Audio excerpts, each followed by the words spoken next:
যে ভাই, আমাকে একটু সাহায্য করো না। আচ্ছা ঠিক আছে। ভাই কি করছেন? আমার শাড়ি ছেড়ে দিন।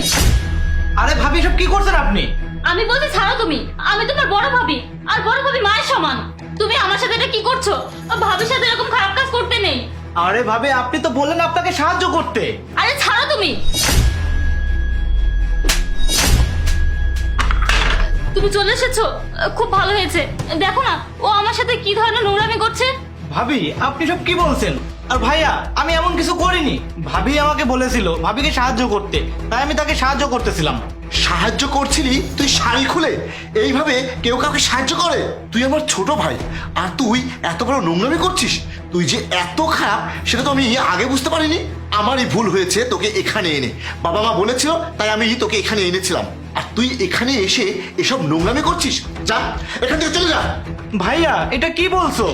জাহিদ, আমি ওকে কতবার বলেছি যে তুমি এখান থেকে চলে যাও, আমি শাড়ি চেঞ্জ করব। আর ও আমাকে কি বলেছে জানো? ও আমাকে বলছে যারে ভাবি আপনি এখানে চেঞ্জ করেন না, কি হয়েছে, সমস্যা কি? ভাইয়ার সামনে তো চেঞ্জ করেনি তাই না? আর আমি নিষেধ করাতেই সে এসে আমার শাড়ি ধরে টানাটানি শুরু করে দিয়েছে। আর বাকিটা তো তুমি দেখেছোই, ও কতটা নোংরামি করছিল আমার সাথে। না ভাইয়া। ব্যাস অনেক হয়েছে। আর একটা কথা বলবি তোর মুখ আমি বন্ধ করে দেবো। চলে যা এখান থেকে, আর কখনো তোর ওই মুখ আমাকে দেখাবি না। ভাইয়া ভাবি আমাকে এমন অপবাদ দিল, সে তো পর, আর তুমি তো আমার আপন, তারপরও তুমি আমাকে ভুল বুঝলে। ঠিক আছে আমি চলে যাচ্ছি।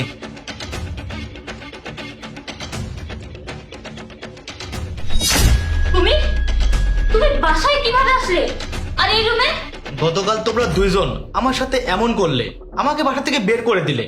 আমি তো রুমের চাবি দিতে ভুলে গিয়েছিলাম, তাই দিতে আসলাম। যা বলো তুমি পরে বলবে। তোমার ভাই বাসায় আসার পর তুমি এখন এখান থেকে চলে যাও। আমার তোমার মুখ দেখলেই ঘৃণা লাগে। এখান থেকে চলে যাও, আমার ভয় লাগছে খুব। কেন আজ এমন ভয় লাগছে কেন? গতকাল তো ভয় লাগেনি। দেখো তুমি আমাকে টাচ করবে না, দূরে যাও, দূরে যাও বলছি। যেই অপবাদ দিয়ে আমাকে তুমি বের করে দিয়েছো, এখন আমি সেই অপবাদ হাসিল করতে এসেছি। দয়া করে আমাকে ক্ষমা করে দাও, আমার ভুল হয়ে গেছে, প্লিজ আমাকে ক্ষমা করে দাও। আচ্ছা ভুল হয়ে গেছে। আচ্ছা তখন কি কি যেন বলছিলে, এখন বলো এখন বলো। দয়া করে আমাকে ছেড়ে দাও, আমি তোমাকে সব খুলে বলছি।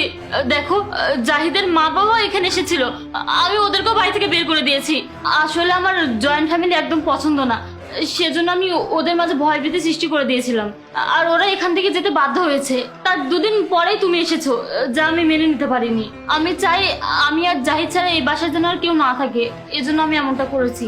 আমি তোমাকে বের করার অনেক চেষ্টা করেছি, কিন্তু তুমি যাওনি।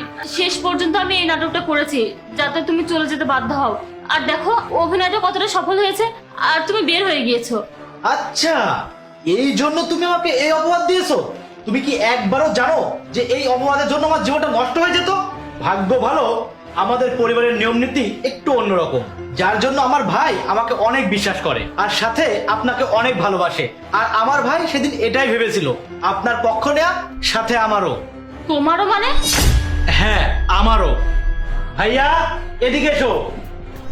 তুমি যাক ভালো হয়েছে, তুমি ঠিক সময়ে চলে এসেছো। দেখো সে আবার এসেছে আমার সাথে নোংরামি করার জন্য, আর অনেকক্ষণ ধরে আমার সাথে জোর জবরদস্তি করছে।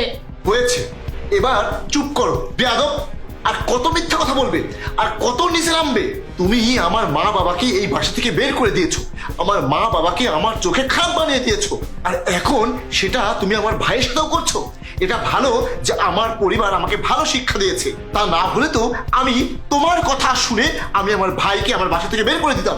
ও তো আমার ভাই, আমি ভালো করেই জানি আমার ভাই কখনো এত বড় বেয়াদবি করবে না। ও আমার ভাই, ও এই বাসায় থাকবে আমার সাথে, ও কোথাও যাবে না। আর আগামী সপ্তাহে আমার মা বাবাও আসছে এই বাসায়, সবাই একসাথে এখানেই থাকবো। আর তুমি তোমার কাপড় চোপড় গুছিয়ে নিয়ে এই বাসা থেকে বের হয়ে যাও। আমি সেদিন তোমার সাথে একমত হয়েছিলাম কারণ আমি জানতে চেয়েছিলাম যে আসলে তোমার মনে কি চলছে। না না জাহিদ, আমাকে ক্ষমা করে দাও, আমার অনেক বড় ভুল হয়ে গিয়েছে। দয়া করে আমাকে বাসা থেকে বের করে দিও না। তুমি তো একা থাকতে চেয়েছিলে, তাই তুমি একাই থাকো। আমি এখান থেকে চলে যাচ্ছি আমার ভাইকে নিয়ে। আমি আমার মা বাবা আর ভাইয়ের সাথে থাকবো। এই চল। না না জাহিদ, যেও না, আমাকে একা রেখে যেও না, দয়া করে।